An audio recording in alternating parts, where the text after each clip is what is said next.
அவனுடைய வார்த்தையினராக நாம் நம்முடைய கவனத்தை வைப்போம். 1 சாமுவேலின் புஸ்தகம் 26வது அதிகாரம்.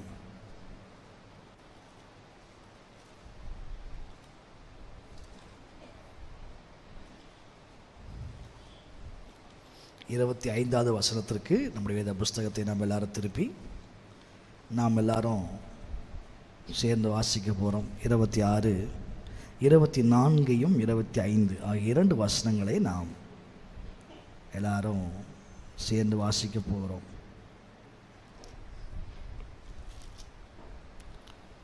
ஒன்று சாமுவேல் 26, 24, 25. இதோ உம்முடைய ஜீவன் இன்றைய தினம் என் பார்வைக்கு எப்படி அருமையாயிருந்ததோ அப்படியே என் ஜீவனும் கர்த்தரின் பார்வைக்கு அருமையாயிருப்பதினால் அவர் என்னை எல்லா உபத்திரவத்திற்கும் நீங்களாக்கி விடுவிப்பாராக என்றான். அப்பொழுது சவுல் தாவீதை நோக்கி, என் குமாரனாகிய தாவீதே, நீ ஆசீர்வதிக்கப்பட்டவன், நீ பெரிய காரியங்களை செய்வாய், மேன்மேலும் பலப்படுவாய் என்றான். அப்படியே தாவீது தன் வழியே போனான், சவுலும் தன் ஸ்தானத்திற்கு திரும்பினான். ஒரு கட்டத்திலே சவுலும் தாவீதும் சந்தித்துக் கொள்கிற தருணம். அன்றைக்கு தாவீது அறிக்கையிட்ட அந்த வார்த்தையின் ஒரு பகுதியை தான் ஆண்டவர் மனதுக்கு நேராய் கொண்டு வந்தார். என் ஜீவனும் கர்த்தரின் பார்வைக்கு அருமையா இருப்பதினால் அவர் என்னை எல்லா உபத்திரவத்திற்கும் நீங்களாக்கி விடுவிப்பாராக. என் ஜீவன் கர்த்தரின் பார்வைக்கு அருமையா இருக்கிறது, அதனால் எனக்கு வரும் உபத்திரவம், எனக்கு வரும் சவால்கள், இவைகளுக்கு கர்த்தர் என்னை நீங்களாக்கி விடுவாராக என்று தாவீது அறிக்கை பண்ணுகிறார். சூழ்நிலை என்ன? தாவீதை எப்படியாகிலும் கொள்ள வேண்டும், எப்படியாகிலும் அவன் ஜீவனை எடுக்க வேண்டும், அவன் உயிரை எடுக்க வேண்டும் என்று சொல்லி அவனுக்கு விரோதமாக கங்கணம் கட்டிக்கொண்டு சவுல் பயங்கரமாக ஆட்கள் எல்லாம் திரட்டி கொண்டு விடாம முயற்சி பண்றான். ஒரு நாள் இரவு வேளை அப்படி கேம்பை அடிச்சாச்சு. ஒரே நோக்கம்தான், தாவீதை கொல்லணும். அப்படி அவங்க தங்கின இடத்துல தூங்கி கொண்டிருக்கும் பொழுது தாவீது அவனோடு கூட இருந்தவர்களும் அவங்கள பார்த்துட்டாங்க. தாவீது இறங்கி போய் அந்த ஈட்டி, சவுல் பக்கத்தில் இருந்த ஈட்டியை செம்பெல்லாம் எடுத்துக்கிட்டு அமைதியாக வந்துட்டார். வந்து நின்று இந்த பக்கத்துலேருந்து சத்தம் கொடுக்குறான், இன்னொரு திசையிலிருந்து சத்தம் கொடுக்குறான். நீங்கள் ராஜாவை காக்காமல் போனது என்ன அப்படின்னு உடனே தான் சவுல் கண்டுபிடிக்கிறார். ஐயோ, இந்த சத்தம் யாருடைய சத்தம்னா, நான் தேடி வந்த கொல்லணும்னு வந்த தாவீதுடைய சத்தம். நான் அப்போ எப்படி போட்டான்னா, என் குமாரனாகிய தாவீதன் பேச ஆரம்பிச்சிட்டான். இவன் ஜீவனை எடுக்க தான் வந்தான். ஆனா உங்க தலைமாட்டில் இருக்க ஈட்டி எங்க? எல்லாரும் தூங்கி போட்டீங்களே, ராஜாவை காக்காம விட்டுட்டீங்களே, அவருடைய செம்பெங்க? இப்படி எல்லாம் தாவீது வந்து கொஸ்டினை ரைஸ் பண்ணும் பொழுது தாவீது சவுலும் பேசிக்கொள்ளுகிறாங்க. தாவீது சவுலும் பேசிக்கொள்ளுகிறாங்க. அப்ப சவுல் ஒரே ஒரு வேண்டுதலை தான் வைக்கிறான். என் உயிரை எடுக்கிறதுக்காக நீ பயங்கரமா வந்திருக்கிற, தேடி வந்துட்ட, என் உயிரை எடுக்கணுன்ற நோக்கத்தோடய வந்திருக்கிறீங்க. ஆனால் நான் ஒன்றை சொல்லுகிறேன், நான் கூட உண்மை கொண்டிருக்கலாம் அங்கே வந்த இடத்துல, ஆனால் உம்முடைய ஜீவனை நான் எப்படி பார்த்தேன்னா அருமையாக பார்த்தேன் அப்படின்னு அதோட முடிக்காம, என் ஜீவன் யார் பார்வைக்கு அருமையாக இருக்குன்னா கர்த்தரின் பார்வைக்கு அருமையாக இருக்கிறது. தாவீதுக்கு எதிராக அவன் ஜீவனுக்கு எதிரான போராட்டம், உயிர் போராட்டம். அந்த உயிர் போராட்டத்திலே தாவீது பல முறை அப்படியே போராடி போராடி தப்பித்து வருகிறார். ஆனால் தாவீதுக்குள்ளே ஒரு அறிக்கை இருந்தது, ஒரு நம்பிக்கை இருந்தது. அதுதான் இன்றைய காலை நான் உங்களுக்கு சொல்லும்படி நடத்தப்பட்டேன். என்ன தெரியுமா? என் ஜீவன் கர்த்தரின் பார்வையில் அருமையாக இருக்கிறது. இன்றைக்கு காலையில் உங்களுக்கு ஒரு வார்த்தை. உங்களுடைய ஜீவனை எடுக்க, உங்கள் ஜீவியத்தை கெடுக்க, உங்கள் உயிரை எடுக்க, உங்களை அழிக்க, உங்களை முற்றிலும் ஒன்றுமில்லாமல் ஆக்க பல வகையில் பிசாசு போராடி கொண்டிருக்கலாம். மனுஷர்களுக்கு கூட போராடலாம். பாதுகாப்பை இன்றளவும் நம்ம யாரும் நம்பி சார்ந்திருக்கவே முடியல. இன்னாரெல்லாம் யாரும் ஒன்றும் பண்ணிட முடியாதுன்னு நம்ம யாரையுமே நினைக்கவே முடியாது. எல்லாருக்கும் தீங்கு நடக்கிறது. இந்தியாவின் பிரதமர்களிலிருந்து கட்சி தலைவர்கள் வரைக்கும் எடுத்துக்கொண்டீங்கன்னா அவர்களுக்கு இல்லாத பாதுகாப்பு இல்லை. ஆனால் அத்தனைக்கு மத்தியில் அவங்க உயிர் சூறையாடப்பட்டிருக்கு. அவ்வளோதான் மனிதனுடைய பாதுகாப்பு. நான் உயிரோடு இருப்பேன்னு யாராலையும் சொல்ல முடியாது. இத்தனை நாள் உயிரோடு இருப்பேன்னு யாராலையும் சொல்ல முடியாது. அதில் 2 விஷயம் இருக்கு. இத்தனை நாள் உயிரோடு இருப்பேன்னா அவன் ஆடுற ஆட்டம் தாங்க. இன்னொன்று இருக்குது, இவ்வளோ நாள் தான் உயிரோடு இருப்பேன்னா வாழ்கிற நாளெல்லாம் அவன் செத்துக்கிட்டே தான். ஐயோ இவ்வளோ நாள் தான் இருக்கு. அதனால ஜீவனை கொடுப்பதும் ஜீவனை எடுப்பதும் கர்த்தர் கரத்தில் தான் இருக்கு. ஹல்லேலூயா. அந்த ஆண்டவர் தான் இன்றைக்கு காலையில் உங்களுக்கு ஒரு வார்த்தை சொல்லும்படி விரும்புகிறார். எத்தனை போராட்டங்கள், எத்தனை சவால்கள், எத்தனை சோர்வுகள், எத்தனை அழிவுகள், எத்தனை நாச மோசங்கள் இவைகளை எல்லாம் நம்ம சந்தித்து கொண்டிருந்தாலும் இன்றைக்கு காலையில் உங்களுக்கு ஒரு வார்த்தை இருக்குதுங்க. விசுவாசியாய், ஒரு தேவனுடைய பிள்ளையாய், ஒரு கர்த்தரை ஆராதிக்கிற ஒரு தேவனுடைய மனுஷனாக உங்களுக்கு எனக்கும் ஒரு விசுவாசம் இருக்க வேண்டும். தேவன் நம்மை பார்த்து இன்றைக்கு காலையில் சொல்கிறார், உன் ஜீவன் என் பார்வையில் அருமையாக இருக்கிறது. கர்த்தர் நம்முடைய ஜீவனை அருமையாக எண்ணுகிறார். இன்றைக்கு காலையில் என் செய்தியின் தலைப்பு என்னன்னா, கர்த்தர் உங்களை உயிரோடே காப்பார். அதான் இன்றைக்கு செய்தி தலைப்பு. உங்களை எல்லா சூழ்நிலையிலும் கர்த்தர் உயிரோடே காப்பார். நம்மை காக்கிற தேவன், உயிரோடே காக்கிறவர்.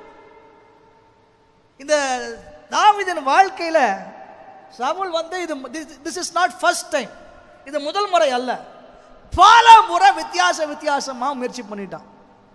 இந்த முறை தாவீது அறிக்கை பண்றாரு, என் ஜீவன் கர்த்தரின் பார்வையில் அருமையாக இருக்கிறது. அப்ப தாவீதுடைய ஜீவன் காக்கப்பட்டது மாத்திரம் அல்ல, தாவீது உயிருக்கு சவுலால வந்த போராட்டமே அதிகம். சொந்த குமாரனால வந்த போராட்டம் பல இருக்குது, சத்துருக்களால் வந்த போராட்டம் பல இருக்குது. ஆனா எத்தனையோ முறை மரணத்துக்கும் அவருக்கும் 1 அடி தூரம்னு சொல்லியிருக்காரு. மரண இருளின் பள்ளத்தாக்கில் நடந்ததாக சொல்லியிருக்காரு. மரண இருளின் பள்ளத்தாக்குள்ள போயாச்சு. மரணத்திற்கு அவருக்கும் 1 அடி தூரம் தான் இருந்திருக்குது. பிரச்சனை கைமீறி போயிருக்கு. ஒரு முறை சத்ரு நேரம் அவனை கொல்றதுக்கே வந்துட்டான். ஐயோ எங்கள் விளக்கே அணைஞ்சிடுமோன்னு ஜனங்கள்லாம் அப்படி அங்கலாச்சி போயிட்டாங்க. இத்தனை சவால், இத்தனை போராட்டம், வியாதி, இது எல்லாம் வந்தாலும் தாவீதின் வாழ்க்கையை, தாவீதுடைய உயிரை சத்ருக்கள் அல்லது யுத்தத்தில் தேவன் மடிந்து போக விடாமல் தாவீதுக்கு கர்த்தர் தீர்க்காயுசை கொடுத்து நீடித்த நாட்களை கொடுத்து அவன் காலத்தில் அவன் சிங்காசனத்தில் ஒரு புருஷனை காண்ற வரைக்கும் அவனுடைய ஆயுசு நாட்களை கர்த்தர் கூட்டி கொடுத்து தீர்க்காயுசோடு அவருடைய திட்டத்தின்படி தேவ சித்தத்தை தன் காலத்தில் நிறைவேற்றி முடித்த ஒரு மனுஷனாக தேவன் தாவீதை எடுத்துக்கொண்டார் என்று வேதம் சொல்கிறது. இன்றைக்கு காலைவேளையிலே உங்களுக்கு அப்படியே ஒரு வார்த்தையை கர்த்தருடைய ஊழியக்காரனாய் நான் சொல்லும்படி விரும்புகிறேன். நம்முடைய வாழ்க்கையிலே ஜீவனுக்கு ஏதுவான மரண போராட்டம், வியாதியின் போராட்டம், சத்துருக்களால் வரும் நெருக்கடிகள், பிசாசினால் வரக்கூடிய போராட்டங்கள், இன்றைக்கு காலைவேளையில் கூட ஒருவேளை பில்லி சூனியத்தினாலே, மாந்திரீகத்தினாலே, சத்ருவின் கிரியைகளினாலே, செய்விகளினாலே ஒரு விதமான போராட்டத்தை உங்கள் வாழ்க்கையில் சந்திக்கலாம். ஜீவனை எடுக்க பிசாசு கங்கணம் கட்டியிருக்கலாம். வியாதி வந்து நம்முடைய ஜீவனுக்கு எதிராக பயப்படுத்துவது போல் இருக்கலாம். உயிர் போய்விடுமோ என்ற அங்கலாய்ப்பு இருக்கலாம். ஆனால் இன்றைக்கு காலையிலே நான் உங்களுக்கு சொல்லும்படி தேவன் மனதில் கொடுத்திருக்கிற வார்த்தை, தாவீதின் ஜீவனை அருமையாக எண்ணின கர்த்தர் நம்முடைய ஜீவனையும் அவர் அருமையாக எண்ணுகிறபடினால் ஒருபோதும் பிசாசு அதை எடுக்க விடமாட்டார். வியாதி அதை எடுக்க விடமாட்டார். சத்ருவின் கிரியைகள் அதை சூறையாட விடமாட்டார். நீங்கள் கர்த்தரின் பார்வையில் விலையேற பெற்றவர்களாக இருக்கிறீர்கள். அவர் உங்களை உயிரோடு காக்க வல்லவர். உங்களை குறித்த திட்டத்தை நிறைவேற்ற வல்லவர். தேவ சித்தத்தை நிறைவேற்றி முடித்தவர்களாக கர்த்தர் உங்களுக்கு சொன்ன வாக்குத்தத்தங்களை கண்ணார காண்கிறவர்களாக உங்களை வைக்க தேவன் வல்லவராக இருக்கிறார். ஹல்லேலூயா, ஹல்லேலூயா, ஹல்லேலூயா, ஹல்லேலூயா. ஒருவேளை பல முறை ஆக்சிடென்ட்ஸை பார்க்கும் பொழுது, விபத்துகளை பார்க்கும் பொழுது உங்கள் மனதுக்குள்ளே என்னென்னமோ எண்ண ஓட்டங்கள்லாம் வரலாம். பிசாசு கூட அதெல்லாம் வச்சு உங்களை பயப்படுத்தலாம். ராத்திரி கண்ணை மூடனா இதெல்லாம் தான் என் மனசில் வருது பாஸ்டர், செத்தவங்களா வந்து நிற்கிறாங்க, என்னென்னமோ வந்து நிற்குது, இதெல்லாம் உங்களோட அறிக்கையாக இருக்கணும். இன்றைக்கு காலையில் கர்த்தருடைய வார்த்தையை இறுக பிடித்து கொள்ளுங்க. என் பக்கத்தில் 1000 பேரும் என் வலதுபுறத்தில் 10000 பேரும் விழுந்தாலும் அது என்னை அணுகவே அணுகாது. என் கண்களால் நான் அதை பார்த்தாலும் என் துன்மார்க்கருக்கு வரும் பலனை பார்ப்பேனே தவிர அது என்னை ஒருபோதும் சேதப்படுத்தாதபடி என் தேவன் என் ஜீவனை அருமையாக எண்ணுகிறவராக இருக்கிறார். ஹல்லேலூயா. உங்கள் காலத்தில், என் காலத்தில், நம்முடைய நாட்களை முடிக்கிறதுக்குள்ள தாவீதை குறித்து பைபிள் சொல்கிற சாட்சி என்ன தெரியுமா? தன் காலத்தில் தேவனுடைய சித்தத்தின்படி செய்து தன் பிதாக்களோடே சேர்ந்தான். அப்படின்னா நம்ம கிடைக்கப்பட்டிருக்க இந்த வாழ்க்கையில் இந்த விலையேறப்பட்ட ஜீவனை கர்த்தர் அருமையாக எண்ணுகிற இந்த ஜீவனை பயன்படுத்தி நம்ம காலத்தில் தேவ சித்தத்தை நாம் செய்து முடிக்கவர்களாக இருக்க நம்மை அர்ப்பணிக்க வேண்டும். ஹல்லேலூயா. நான் கர்த்தருடைய சித்தம், கர்த்தர் நான் என்ன செய்யணும்னு எதிர்பார்க்கிறாரோ, நான் என்னுடைய காலத்தில் அவருக்காக எப்படி வாழணும் என்று எதிர்பார்க்கிறாரோ, அவருடைய ஊழியத்தை நான் என்ன விதத்தில் செய்ய வேண்டும் என்று எதிர்பார்க்கிறாரோ அதை குறை வச்சவனாக அல்ல, அதை செய்து முடிப்பவனாக, தேவனுடைய திட்டத்தை நான் என் வாழ்க்கையில் நிறைவேற்றுகிற ஒருவனாக என் ஓட்டத்தை முடிக்கும்படி விரும்புகிறேன். இந்த தெளிவு தான் ஒரு விசுவாசியாக, ஒரு தேவனுடைய பிள்ளையாக உங்களுக்கும் எனக்கும் நமக்கும் இருக்க வேண்டியதாக இருக்கிறது. ஹல்லேலூயா, ஹல்லேலூயா. தேவன் நம்மை காக்கிறவர், உயிரோடு கூட காக்கிறவர். இன்னைக்கு காலை அந்த வார்த்தை தேவன் மனதில் வைத்தார். அதாவது இயல்பாகவே வயசு ரொம்ப கூடிட்டே போகுது. உங்களுக்கு சொல்லலை, சிமியோனுக்கு சொன்ன பைபிளில். அவருக்கு அவர் ஏறத்தாழ சாகர ஸ்டேஜுக்கு வந்துட்டாருன்னு தான் சொல்லணும். ஆனால் அவருக்கு ஒரே ஒரு வாக்குத்தத்தம் இருந்துச்சு, நீ கிறிஸ்துவை காணும் முன்னே மரணம் அடைய மாட்டாய். நீ மரணம் அடைய மாட்டாய். You will not die. நீ மரணம் அடைய மாட்டாய். நீ கிறிஸ்துவை காணும் முன்னே இது உனக்கு சம்பவிக்காது. ரொம்ப வயசானவர். எல்லாருக்கும் அன்னைக்கு ஆசை இருந்துச்சு மேசியாவை பார்க்கணும். ஆனால் பர்சனலாக இவருக்கு தேவனும் பரிசுத்த ஆவியானவரை கொண்டு ஒரு வார்த்தையை கொடுத்திருந்தார், ஒரு வாக்குத்தத்தை கொடுத்திருந்தார். ஒரு நாள் வந்துச்சு, அன்னைக்கு கர்த்தருடைய ஆவியானவர் அவரை ஏவுகிறார். நீ எங்கே போகணும்னா ஆலயத்திற்கு போகணும். ஆலயத்துக்கு போனால் இயேசு கிறிஸ்துவை அவருடைய தாயும் வளர்ப்பு தகப்பனும் அழைத்து கொண்டு ஆலயத்துக்கு வந்திருக்கிறாங்க. அன்றைக்கு இயேசுவை கையில் ஏந்தின சிமியோனுக்கு தோன்றுகிறது, நல்ல தெளிவாக புரிஞ்சிருச்சு, கிறிஸ்துவை நான் பார்த்துட்டேன், உம்முடைய வார்த்தையை நிறைவேற்றினீர், இப்பொழுதும் இந்த அடியானை சமாதானத்தோடு போக விடுகிறீர், உம்முடைய இரட்சணியத்தை என் கண்கள் கண்டதுன்னு அவன் தன் வாழ்க்கையில் தேவன் தனக்கு சொன்ன வார்த்தையை கண்டதுக்கப்புறம், அப்பா நான் ரெடி, என்னை சொன்னதை நீங்கள் நிறைவேற்றிட்டீங்க, நான் சமாதானத்தோடு வரேன்னு சொல்கிற வரைக்கும் கர்த்தர் சிமியோனை எடுக்கலை, அவருடைய ஆயுசு காலத்தை கூட்டி கொடுத்தார். காரணம் என்னன்னு கேட்பீங்கன்னா, அவருக்கு நிறைவேற வேண்டிய கர்த்தருடைய வார்த்தை ஒன்று இருந்தது. அல்லேலூயா. உங்கள் வாழ்க்கையில் நான் சொல்லுவேன், கர்த்தர் உங்களுக்கு, எனக்கு, நமக்கு ஒரு வார்த்தையை சொல்லியிருக்காருன்னா அதை நிறைவேற்றும் அளவும் நம்மை கைவிடுவது இல்லை, நம்மை விட்டு விலகுவது இல்லை, நம்ம எடுத்துக்கொள்ள போவது இல்லை. நம்முடைய ஜீவனை அவர் நமக்கு ஈவாக தருகிறவராக இருக்கிறார். அல்லேலூயா. ஆமாம், நீங்கள் ஜீவனோடு கூட இருந்து தேவனுடைய வாக்குத்தத்தங்களை காண உதவி செய்வார்.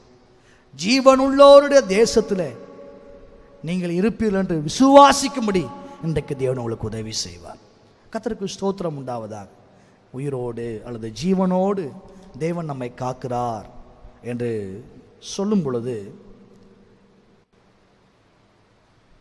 அது என்ன மாதிரி அனுபவங்களை நோக்கி நம்மை நடத்தும் என்று சிலவற்றை நான் உங்களோடு பகிர்ந்து கொள்ள விரும்புகிறேன்.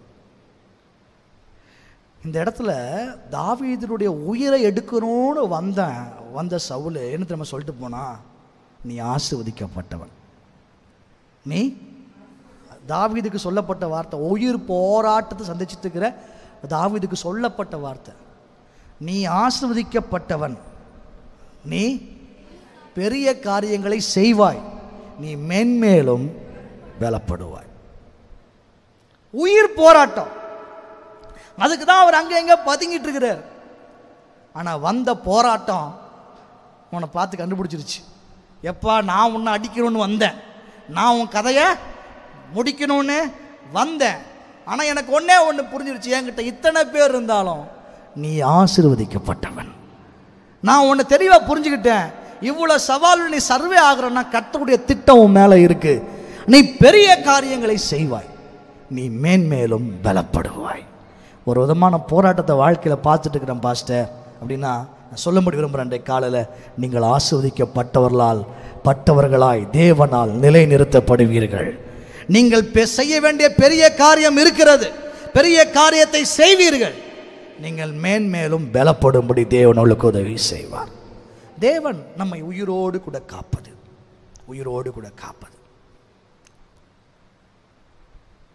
ஆண்டவர் நம்மை, நான் உன்னை உயிரோடு கூட காப்பேன் என்று சொன்னால், ஜீவனை தேவன் நமக்கு தருவது மாத்திரம் அல்ல, அந்த ஜீவனோடு கூட சேர்த்து சிலவற்றை தரார். நான் ரெண்டு காரியம் தான் இன்னைக்கு காலை சொல்ல போகிறேன். 2 காரியம். ஜீவனை கொடுக்கும்போது கர்த்தர் என்ன கொடுப்பார், ஜீவன் உள்ளவனா நான் கர்த்தருக்கு என்ன செய்யணும், இந்த 2 தான் சொல்ல போகிறேன். இதில் 2 பாயிண்ட், அதில் 2 பாயிண்ட். ஜீவனை தேவன் கொடுப்பார், உயிரோடு கூட நம்மை காப்பார் என்று சொல்லும் பொழுது, யோசுவாவின் புஸ்தகம் 1ஆம் அதிகாரம் 5ஆம் வசனத்தை வாசிக்கிறோம். யோசுவா 1:5. நீ உயிரோடு இருக்கும் நாளெல்லாம் ஒருவனும், எல்லாரும் சேர்ந்து வாசிக்கலாமா? எல்லாம் அப்படியே உட்காந்துருக்கீங்களே, பைபிளை திருப்பங்க பார்ப்போம். 1:5 யோசுவா. நீ உயிரோடு இருக்கும் நாளெல்லாம் ஒருவனும் உனக்கு முன்பாக எதிர்த்து நிற்பது இல்லை, நான் மோசையோடு இருந்தது போல உன்னோடும் இருப்பேன், நான் உன்னை விட்டு விலகுவதும் இல்லை, உன்னை கைவிடுவதும். நீ உயிரோடு இருப்பப்பா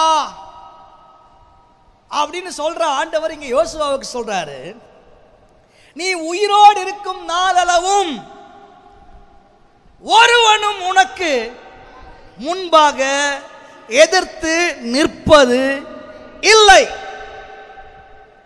அப்படின்னா கர்த்தர் நமக்கு ஜீவனை கொடுக்கிறார் என்றால், நமக்கு எதிராக எழும்பும் சத்துருவின் போராட்டத்தை நமக்கு கீழே கொண்டு வர வல்லவராக இருக்கிறார். ஹல்லேலூயா. ஒருவனும் உனக்கு முன்பாக எதிர்த்து நிற்பது இல்லைன்னு இருக்கு.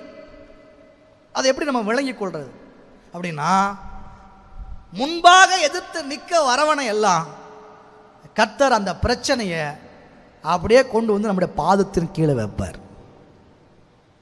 அதுதான் யோசுவாவுக்கு நடந்துச்சு. அதுதான் தாவீது தீர்க்க தரிசனமா பாடினாரு. அதுதான் இயேசு கிறிஸ்துவை குறித்து சொல்லப்பட்டிருக்கு.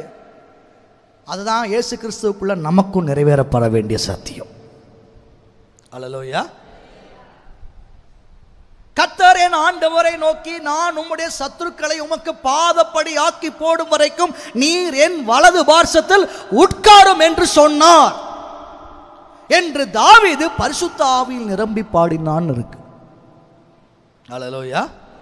பாருங்க, நான் உமது சத்துருக்களை உமக்கு என்ன ஆக்குவேன், பாதப்படி ஆக்கி போடுவார். இது இயேசு கிறிஸ்து நிறைவேறுச்சு. தேவனை பிடித்து கொண்ட தாவீதுக்கு நிறைவேறுச்சு, யோசுவாவுக்கு நிறைவேறுச்சு. இதெல்லாம் நடந்தது. ஆகவே நான் தைரியமா சொல்லுவேன், இயேசு கிறிஸ்துவை பிடித்து கொண்டிருக்கிற நம்முடைய வாழ்க்கையிலும் அது நிறைவேறும். உங்களுக்கு விரோதமாக ஆயுதங்கள் உருவாக்கப்படலாம், போராட்டம் வரலாம், அது உங்கள் உயிரவே எடுக்க கூட வரலாம்.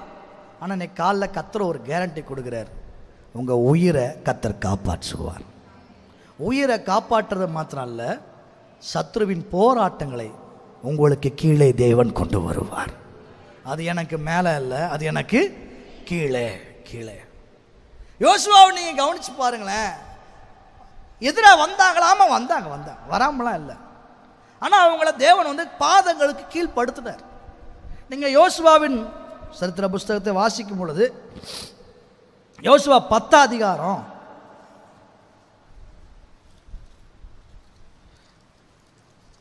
23வது வசனத்திலிருந்து 25ஆம் வசனம் வரைக்கும் வாசிக்கும். யோசுவா 3லேருந்து யோசுவா 25 வரைக்கும் நான் உங்களுக்கு வாசிக்கிறேன். யோசுவா 23, அதாவது 10 அதிகாரம் 23, 25 வரைக்கும். அவர்கள் அப்படியே செய்து எருசலேமின் ராஜாவும் எப்ரோனின் ராஜாவும் யர்மூத்தின் ராஜாவும் லாகீசின் ராஜாவும் எக்லோனின் ராஜாவாகிய 5 ராஜாக்களையும் அந்த கெபியிலிருந்து அவனிடத்திற்கு வெளியே கொண்டு வந்தார்கள். அவர்களை யோசுவாவிடத்திற்கு கொண்டு வந்தபோது யோசுவா இஸ்ரவேல் மனுஷரையெல்லாம் அழைப்பித்து தன்னோட கூட வந்த யுத்த மனுஷரின் அதிபதிகளை நோக்கி, நீங்கள் கிட்ட வந்து உங்கள் கால்களை இந்த ராஜாக்களுடைய கழுத்துகளின் மேல் வையுங்கள் என்றான். அவர்கள் கிட்ட வந்து தங்கள் கால்களை அவர்கள் கழுத்துகளின் மேல் கவனிங்க. கானான் தேசம் இன்னும் முழுமையாக சுதந்திரிக்கப்படலை. அப்போது அந்த தேசத்தை சுதந்திரிக்கப்படுறதை தடுக்கிறதுக்கு பலர் முயற்சி பண்ணுறாங்க. எதிராக அப்படியே கூட்டணி சேர்ந்துக்கிட்டு யுத்தம் பண்ணலான்னு நினைக்கிறாங்க. ஏறத்தாழ யோசுவாவுக்கு எதிராக தான் அவங்க வராங்கன்னு வச்சுக்கொள்ளலாம். ஏன்னா உடன்படிக்கைக்கு உட்பட்ட ஒரு மனுஷனை எதிர்த்து தான் வராங்க. அப்போ யோசுவா போய் அங்கே நிற்கிறார். அந்த யுத்தத்தில் தேவன் என்ன செய்கிறார் கவனிக்க வேண்டும். அன்றைக்கு அந்த வாக்குத்தத்த எல்லையே அவர்கள் சுதந்திரிக்க முடியாதபடிக்கு தடையா இருந்த 5 ராஜாக்களையும் கர்த்தர் யோசுவாவின் கையிலே ஒப்பு கொடுக்கிறார். யோசுவா என்ன பண்றாரு? வசனத்துல வாஸ்தவம் 5 ராஜாக்களையும் வரிசையா படுக்க வச்சு அவருடைய யுத்த புருஷர்களை கொண்டு வந்து, நீங்கள் எல்லாரும் இவர்கள் கழுத்துகளின் மேல் உங்கள் கால்களை வையுங்கள். இது கொஞ்சம் டெரரா போற மாதிரி இருக்கு. ஆனால் என்ன சொல்ல வருது, மெசேஜ் என்ன இதில் அப்படின்னு நீங்கள் கவனிச்சிங்கன்னா, அப்பொழுது யோசுவா அவர்களை நோக்கி, யாரை நோக்கி? யோசுவா யாரை நோக்கி? இஸ்ரவேல் ஜனங்களை நோக்கி, யுத்த மனுஷர்களை நோக்கி, அவனோடு கூட இருக்கிற நோக்கி சொன்ன வார்த்தை அதான் முக்கியம். நீங்கள் பயப்படாமலும் கலங்காமலும் பலத்து திடமனதாயிருங்கள். ஏன்பா?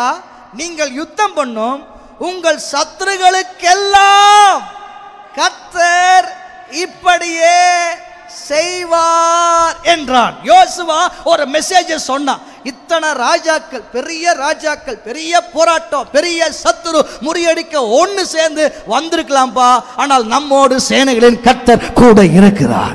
நீங்க இந்த 5 பேருடைய கழுத்துகள் மேலையும் காலை வச்சுட்டு நிற்கும் பொழுது தேவனுடைய வார்த்தை நிறைவேறுது. சத்துருக்களை கர்த்தர் என்ன ஆக்கிட்டாருன்னு கேட்பீங்கன்னா, பாதப்படி ஆக்கியிருக்கிறார். இப்போ ஒரு மெசேஜை யோசுவா சொல்றாரு, நீங்க பயப்படாதீங்க, கலங்காதீங்க, திடமனதா இருங்க. ஏன் தெரியுமா? இந்த 5 பேருக்கு மாத்திரமல்ல, உங்களோடு போராடுகிற அத்தனை சத்துருக்களுக்கும் தேவன் இதையே செய்ய வல்லவராக இருக்கிறார். எந்த போராட்டமும் உங்களை மேற்கொள்ளாது, நீங்கள் போராட்டங்களை மேற்கொள்கிறவர்களாக இருப்பீர்கள். This is the message. இந்த மெசேஜ் தான் கர்த்தர் யோசுவாட்ட சொன்னார். யோசுவா ஜனங்களுக்கு சொல்றான். இந்த மெசேஜ் கன்வே ஆகுது. நடந்து என்ன தெரியுமா?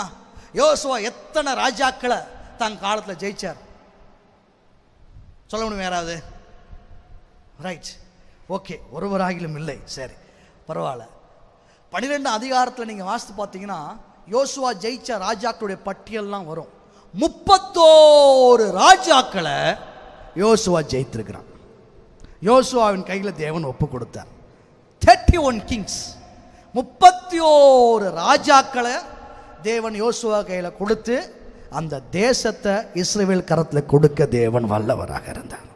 ஹல்லேலூயா. அப்படின்னா அந்த வாக்குத்தத்தத்தை, அந்த நன்மையை, அந்த ஆசீர்வாதத்தை, அந்த தேசத்தை இவங்க சுதந்திரிக்க 31 ராஜாவை மேற்கொள்ள வேண்டியதாக இருந்துச்சு. ஹல்லேலூயா, ஹல்லேலூயா, ஹல்லேலூயா. கர்த்தருக்கு ஸ்தோத்திரம் உண்டாவதாக. இருக்கா? 12ஆம் அதிகாரம் கடைசி வசனம் பாருங்க. ஆக இவர்கள் எல்லாரும் 31 ராஜாக்கள். மேலே உள்ள வசனத்தை 8ஆம் வசனத்தை நீங்கள் வாசித்தீங்கன்னா, இஸ்ரவேல் புத்திரர் முறியடித்தவர்களுமான ராஜாக்கள் யாரெனில் அப்படி இருக்கு வசனம். 8ஆம் வசனத்தை பிந்தின பகுதி. இஸ்ரவேல் புத்திரர் முறியடித்த ராஜாக்கள் யாரெனில் கீழே இருக்கு. எத்தனை பேர்? பேச மாட்டேறீங்களே. 31 பேர் லிஸ்ட்டை ஆண்டவர் பதிவு பண்ணி வச்சிருக்கார். எதுக்கு பதிவு பண்ணி வச்சிருக்கிறாரு அப்படின்னு கேட்பீங்கன்னா, பாஸ்டர் ஒவ்வொரு நாளும் ஒவ்வொரு பிரச்சனையாக வருது, புது புது பிரச்சனையாக வருது, புது புது தோற்றத்தில் வருது.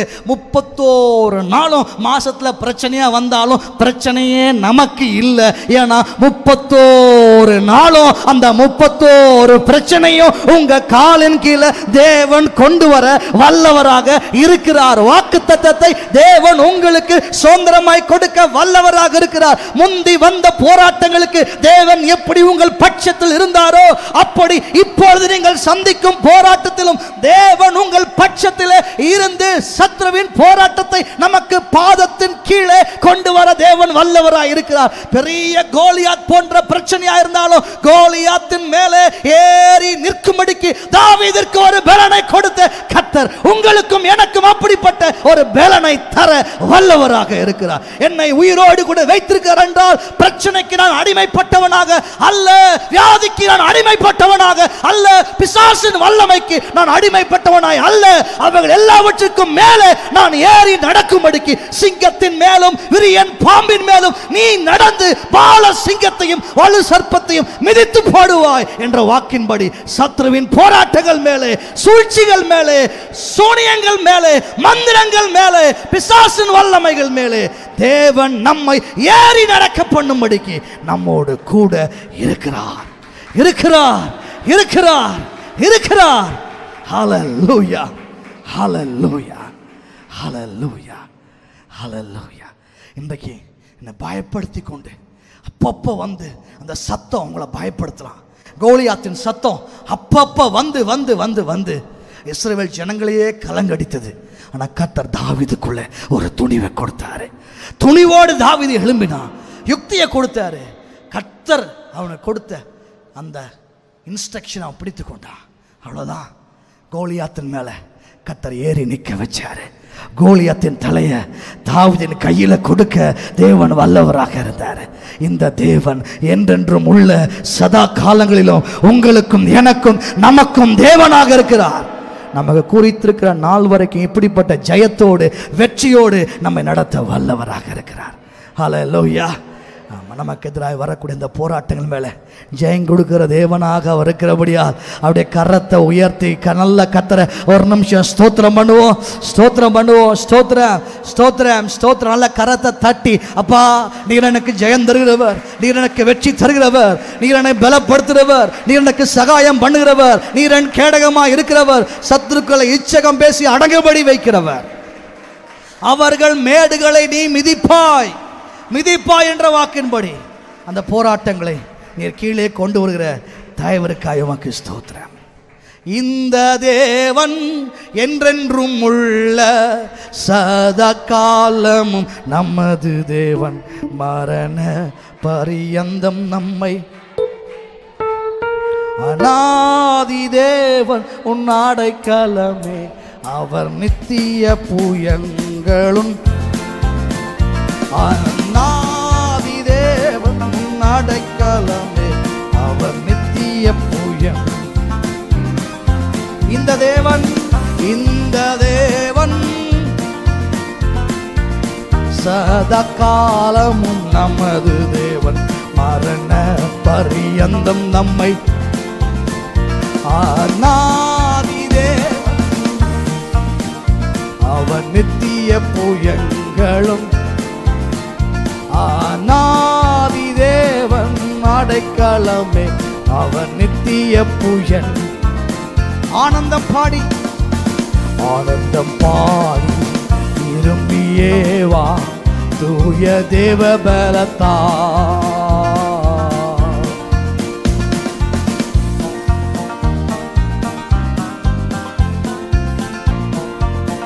சீயோன் பர்வதம் உன்னை சேர்த்திடுவார், சந்ததம் மகிழ்ச்சி அடைவார். சீயோன் பர்வதம் உன்னை சேர்த்திடுவார்.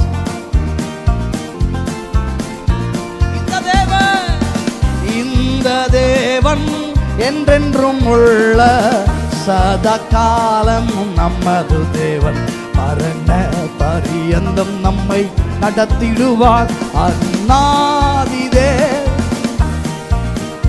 அவர் நித்திய புயங்களும், அநாதி தேவன் உன் அடைக்கலமே, அவர் நித்திய புய ஆதாரமே. ஆமென். ஹல்லேலூயா. நோவாவுக்கு சொன்னார், நான் உலகத்தையே அழிக்க போறேன், எல்லாம் அழிஞ்சு போக போகுது, ஆனால் நான் உன்னை உயிரோடு கூட காப்பேன். ஏன் தெரியுமா? நோவாவுக்கோ கர்த்தருடைய கண்களில் கிருபை கிடைத்தது. அப்படிதான் கர்த்தருடைய கண்களில் உங்களுக்கு உங்கள் வாழ்க்கையின் மேலே ஒரு கிருபை இருக்குது. ஹல்லேலூயா. ஆமாம், அந்த கிருபையை இறுக பிடிச்சிக்கிட்டா வந்துடுவோம். அந்த கிருபையை அப்பப்போ விட்டு பிடிச்சிட்டு இருந்தோம்னா மிஸ் பண்ணிடுவோம். ஆண்டவருக்கு ஸ்தோத்திரம். இங்கே இருக்கிற ஒருத்தர் கூட கிருபை இழந்தவர்களாக அல்ல, தேவ கிருபை இறுக பற்றி பிடித்து கொண்டவர்களாக இருக்க தேவன் உதவி செய்வாராக. அதே யோசுவா புஸ்தகத்தில் 14ஆம் அதிகாரம், யோசுவா 14ஆம் அதிகாரம் 10, 11 ஆகிய வசனங்களை நாம் எல்லாரும் சேர்ந்து வாசிக்க போகிறோம். யோசுவா 14, 10, 11. இப்போதும் இதோ கர்த்தர் சொன்னபடியே என்னை உயிரோடே காத்தார். இஸ்ரவேலர் வனாந்திரத்தில் சஞ்சரிக்கையில் கர்த்தர் அந்த வார்த்தையை மோசேயோடு சொல்லி, இப்போது 45 வருஷம் ஆயிற்று. இதோ இன்று நான் 85 வயது உள்ளவன்.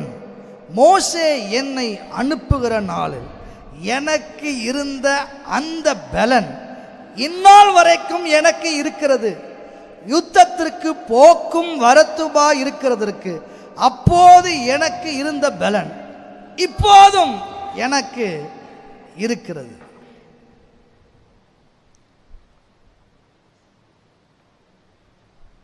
காலேபுடைய அறிக்கை, காலேப் சொல்ற வார்த்தை. கோத்திரத்திற்கு ஒருத்தன் இந்த அடிப்பில் எல்லாரும் போனால் தேசம் ரொம்ப அற்புதமாக இருக்குது. ஆனால் திரும்பி வந்தவங்க அழுதாங்க.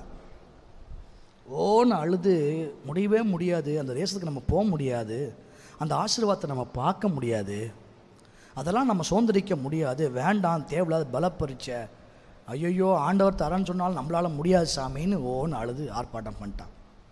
ஆனால் 2 பேர் கொஞ்சம் வித்தியாசமாக உறுதியாக இருந்தாங்க. கர்த்தர் சொன்னதை நமக்கு செய்வார், நம்ம தைரியமாக போகலாம். 2 பேர் பேசினாங்க. 2 தடவை பண்ணார். காளையை பார்த்து சொன்னார், நீ போய் வந்த இடத்த நான் உனக்கு தருவேன்.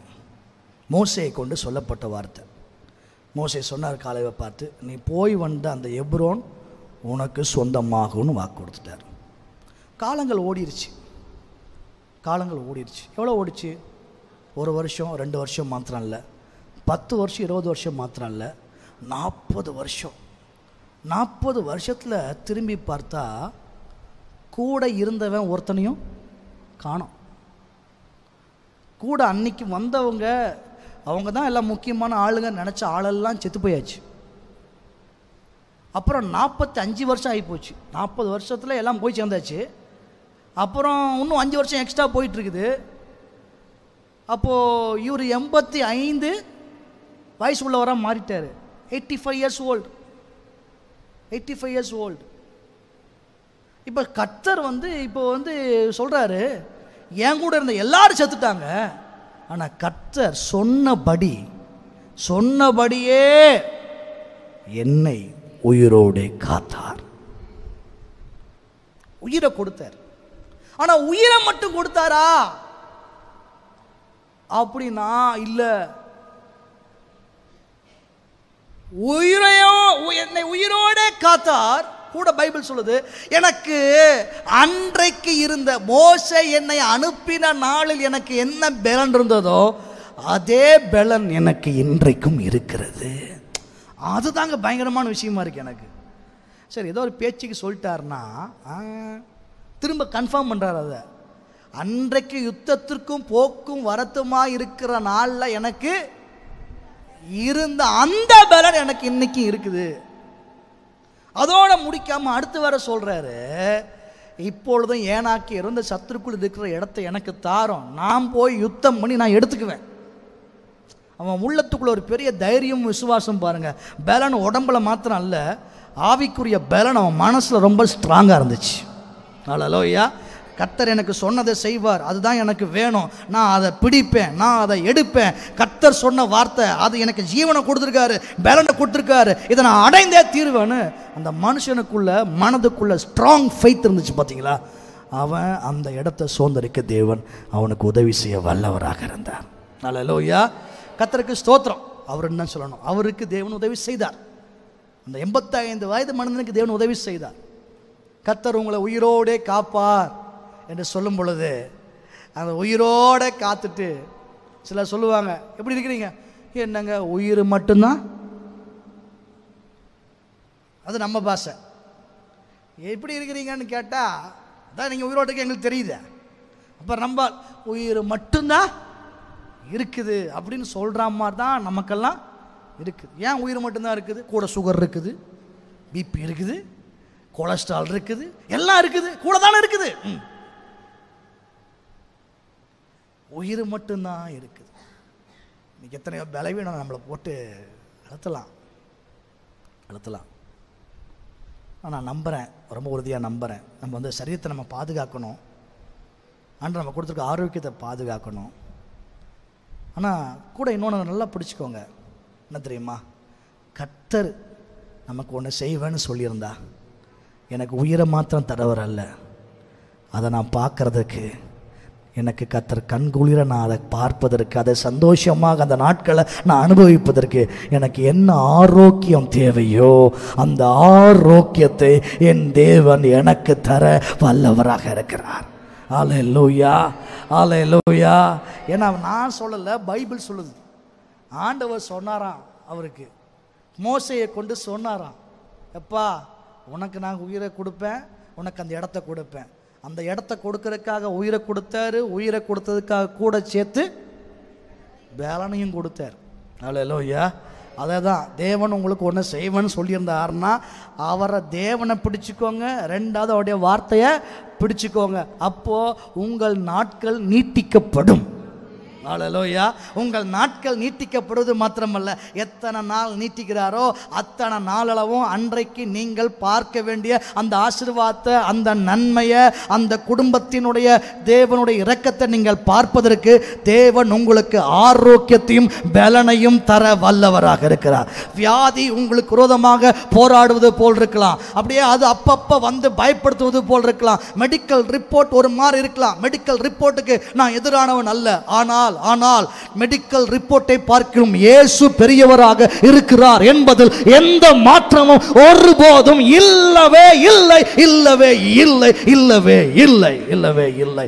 இன்றைக்கு காலை வேளையிலே நீங்கள் சொல்ல வேண்டும், என்னுடைய ஜீவன், என்னுடைய உயிர், என்னுடைய நாட்கள் என் தேவனுடைய பார்வையில் விலையேற பெற்றதாக இருக்கிறபடினால என் உயிரை எடுக்கும்படிக்கு எனக்கு உயிருக்கு எதிராக வரும் எல்லா போராட்டத்திலும் கர்த்தர் என்னை உயிரோடு காப்பது மாத்திரமல்ல, இன்றைக்கு என்னை பலவீனனாக உணர செய்கிற, வியாதி உள்ளவனாக உணர செய்கிற எல்லா வியாதிகளுக்கு மத்தியிலேயும் தேவன் எனக்கு ஒரு பலனை தர வல்லவராக இருக்கிறார். அந்த பலன் விசேஷித்த பலனாக இருக்க போகிறது. அந்த பலன் தேவனுடைய பலனாக இருக்க போகிறது.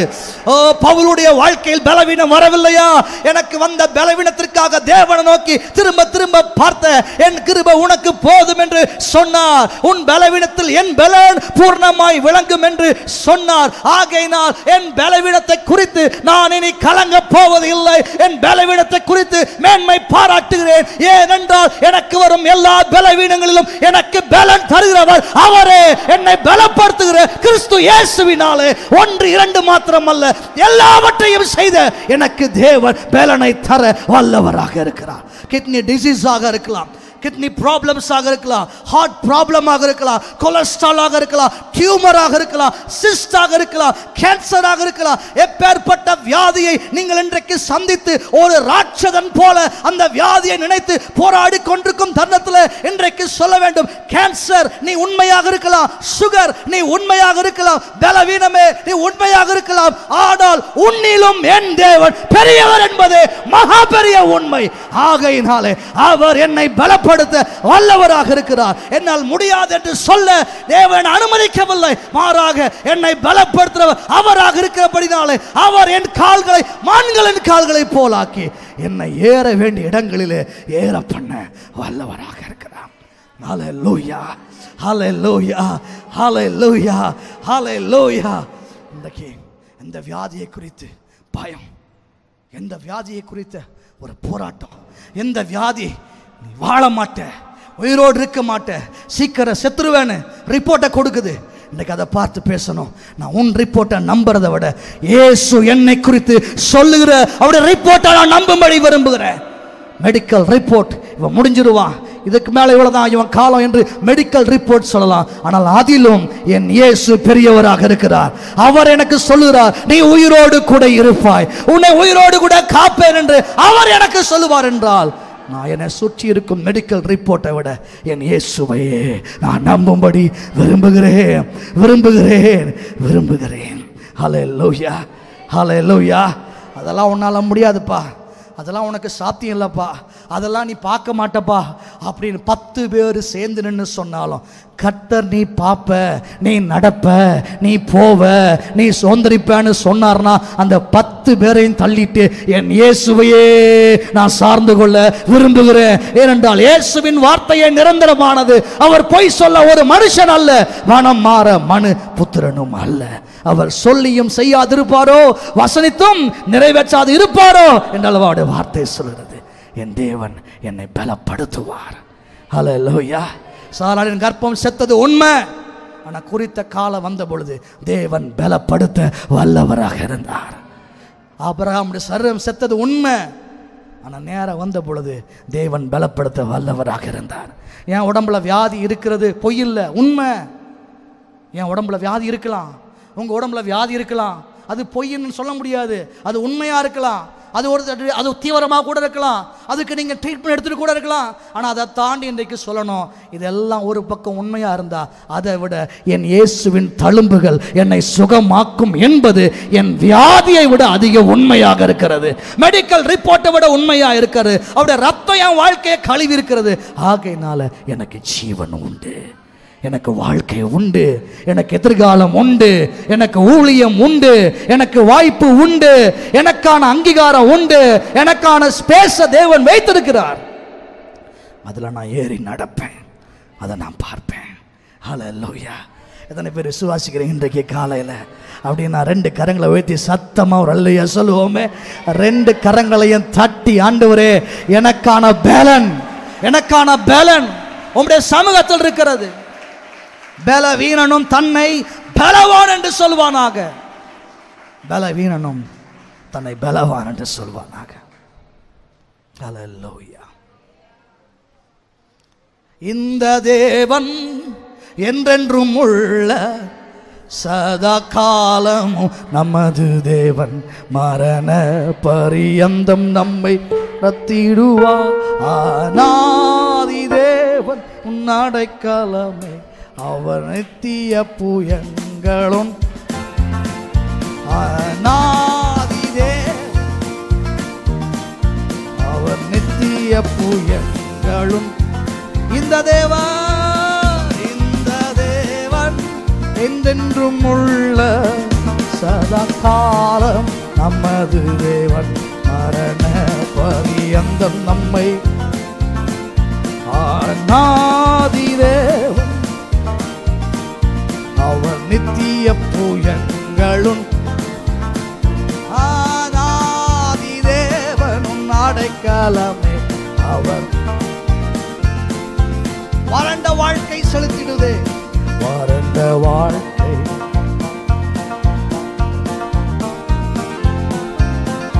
எல்லாரும் சேர்ந்து கைதட்டி பாடுவோம். வறண்ட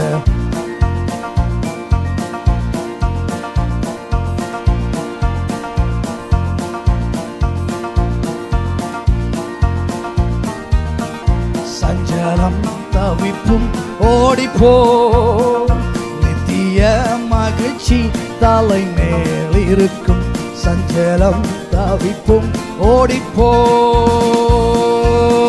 இந்த தேவன் என்றென்றும் உள்ள சதா காலமும் மரண பரியந்தம் நம்மை நடத்திடுவார். இதே அவர் நித்திய புயங்களும் ஆனாதி தேவனும் அடைக்கலமும் அவர் நித்திய புயல் ஆதாரமே. ஹல்லேலூயா. இன்றைக்கு காலையில் ஒருவேளை வியாதியா பலவீனமா நீங்க இருப்பதை உணர்வீங்கன்னா நான் உங்களுக்காக இந்த காலை ஜெபிக்க விரும்புகிறேன். உங்களுக்காக சொல்கிறதோட உங்களோடு இணைந்து ஜெபிக்கும்படி விரும்புகிறேன். பரிசுத்த ஆவியானவர் இயேசுவின் தழும்புகளின் வல்லமையை உங்கள் சரீரத்தில் உறுதி செய்ய வல்லவராக இருக்கிறார். ஹல்லேலூயா, ஹல்லேலூயா.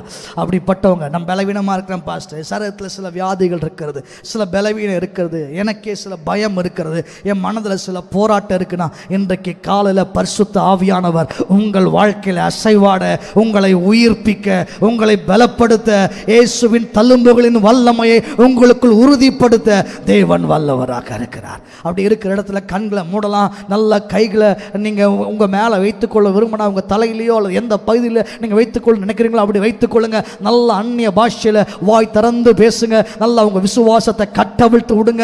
Release your faith, release your faith, release your faith. உங்கள் விசுவாசத்தை கட்டவிழ்த்து விடுங்க. ஹல்லேலூயா. மரணத்திற்கு எதிராக வந்து நிற்கிற என் ஜீவனுக்கு எதிராக ஒரு போராட்டத்திற்கு எதிர்த்து நிற்கிறேன்.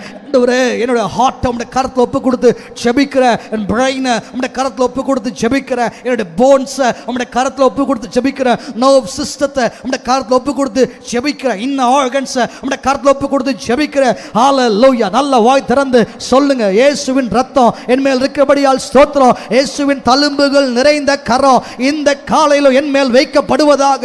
உம்முடைய வார்த்தையை அனுப்பி விடுவிக்கிறவரே, உம்முடைய வார்த்தையினால் என்னை சுகமாக்குகிறவரே உமக்கு ஸ்தோத்திரம். ஆவியானவரே, ஆவியானவரே, ஆவியானவரே, ஆவியானவரே, இன்றைக்கு காலையில் உயிர்ப்பிப்பீராக, அசைவாடுவீராக. இயேசுவின் தழும்புகளின் வல்லமை நிரூபிக்கப்படுவதாக. ஹல்லேலூயா, ஹல்லேலூயா. மெடிக்கலோட ரிப்போர்ட் எந்த வகையில் இருந்தாலும் இன்றைக்கு காலையில் ஒரு அவுட்ஸ்டாண்டிங் மிராக்கிள், ஆண்டவரே, இயற்கைக்கு அப்பாற்பட்ட தேவனுடைய மகத்துவ கிரியை உம்முடைய பிள்ளைகள் வாழ்க்கையில் நடைபெறுவதாக இயேசுவின் நாமத்தினால். ரக்குலோபோ ரபியாத்தனா ரப கபா லப சிவா ரிமல பப கபா தரா லகதுன மல கபா துரியந்தன மல பரபா. அந்தகார போராட்டங்களுக்கு எதிராக வருகிறோம், எதிர்த்து நிற்கிறோம். இயேசுவின் நாமத்தினாலே அந்த போராட்டத்துடைய வல்லமைகள் வலுவிழந்து போவதாக, வலுவிழந்து போவதாக. கர்த்தருடைய வல்லமை வெளிப்படட்டும் என்று சொல்லி நாங்கள் ஜெபிக்கிறோம். உம்முடைய அற்புதத்தை உம்முடைய பிள்ளையுடைய சரீரத்தில் காண்பார்களாக. இயேசுவின் நாமத்தில் பிதாவே, ஆமென். ஹல்லேலூயா. 2-3 காரியங்கள் உயிரோடு இருக்கிற நாம் செய்ய வேண்டிய அனுபவமாக இருக்கிறது.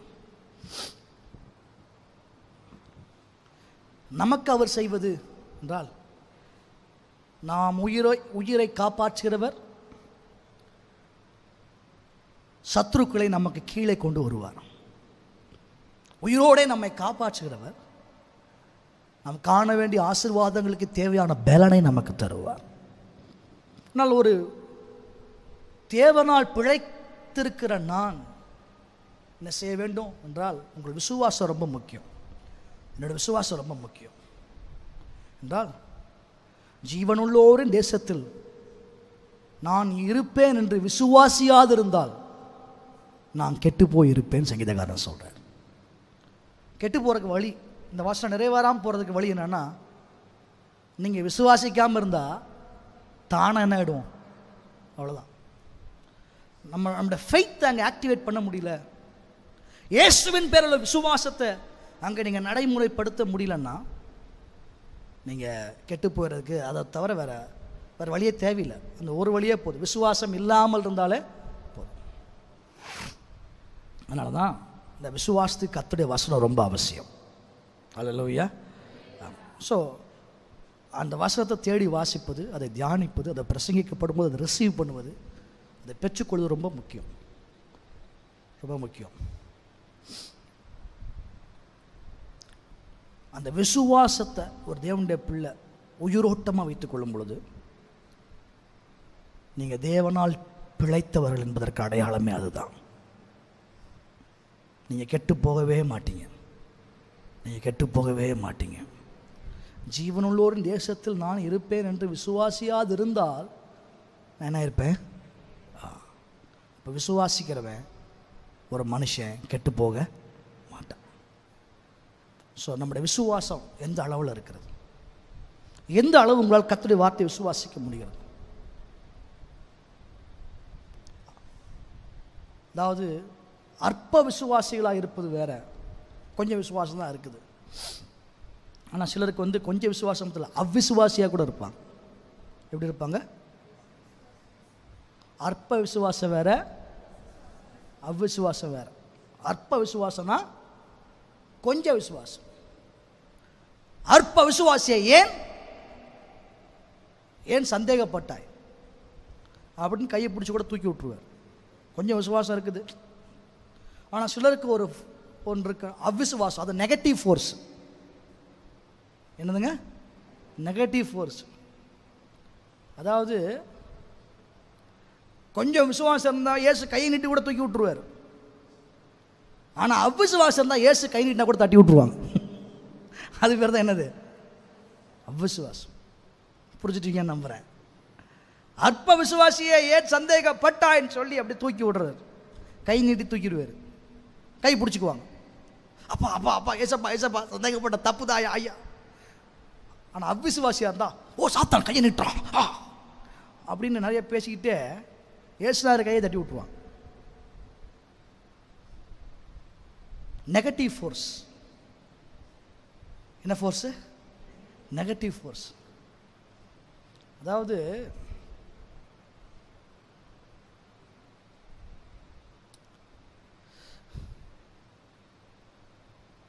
திமிர்வாதக்காரன் 4 பேர் அவனை அப்படியே ஓட்டெல்லாம் பிரித்து உள்ள இயேசுனார் பேசும்போது கட்டிலோடு இறக்குறாங்க. இயேசு அவனை உயிரோடு கூட சார் அவனை படுக்கையிலேருந்து எழுப்பிட்டார். 4 பேருக்கு விசுவாசம் இருந்துச்சு. 4 பேருக்கு என்ன இருந்துச்சு? ஒரு விசுவாசம் இருந்துச்சு. அதை ஓட்டெல்லாம் பிரித்து எல்லாம் இறக்கியாச்சு. 4 நாள் ஆயிடுச்சு போயிடுச்சு. லாசரு செத்து, லாசரு உயிரோடு இவரோடு எழுப்பிட்டார். அங்கே யாருக்கு விசுவாசம் இருந்துச்சு எனக்கு தெரில. ஏன்னா அக்கா தங்கச்சி என்ன பேசிட்டு இருக்கிறாங்க, ஐயா 4 நாள் ஆச்சு. ஆனால் பிரச்சனை, அந்த பிரச்சனைக்குரிய ஆள் பேஷண்ட்டு அவுட்டு, அவர் ஆள் போயிட்டார். ஆனால் சில நேரத்தில் பாருங்கள், இதெல்லாம் அற்ப விசுவாசம் அல்லது விசுவாசிக்க முடியாத அளவில் அவங்க இருக்கிறாங்க. அங்கே அற்புதம் நடக்குது. ஆனால் அவ்விசுவாசம் ஒன்று இருக்கு பாருங்கள், இயேசு அங்கே அற்புதம் செய்ய மாட்டார். அவர்கள் அவ்விசுவாசத்தினால இயேசு அந்த இடத்துல அற்புதத்தை செய்யாமல் இருக்கு. ஹல்லேலூயா. ஆமாம். சிலர் பாருங்க,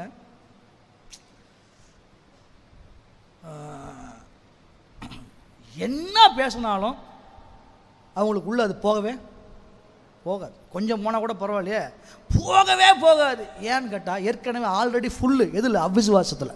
அது நடக்கவே நடக்காது. சிலர் பாருங்கள், எல்லாரும் பயங்கரமாக ஆவி நிறைவோடு அப்படி வசனத்தை கேட்டுட்டு இருப்பாங்க. அப்போ ஆவியில் எல்லோரும் நிறைவாங்க. அவர் மாத்திரம் பாருங்களேன், அவர் ஃபயர் ப்ரூஃப் ஜாக்கெட் போட்டு வந்திருக்கிறாங்க. நம்ம எவ்வளோ அக்கினி வந்தாலும் அது தொட்டவே, அவங்க முதல்ல வரும்போதே தீர்மானம் தான், இன்றைக்கி போனால் சர்ச்சில் தூங்கணும், அவர் பேசுகிற எதுவும் நடக்காது, அதெல்லாம் சும்மா கதை.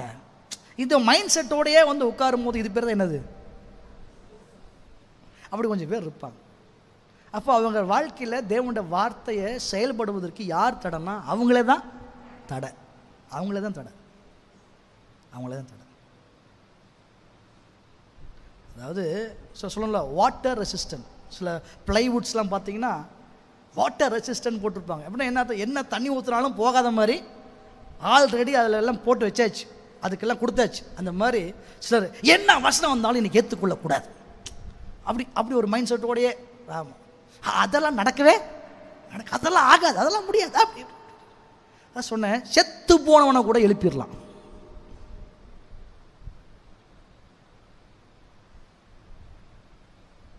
இயேசு எழுப்பிட்டார்.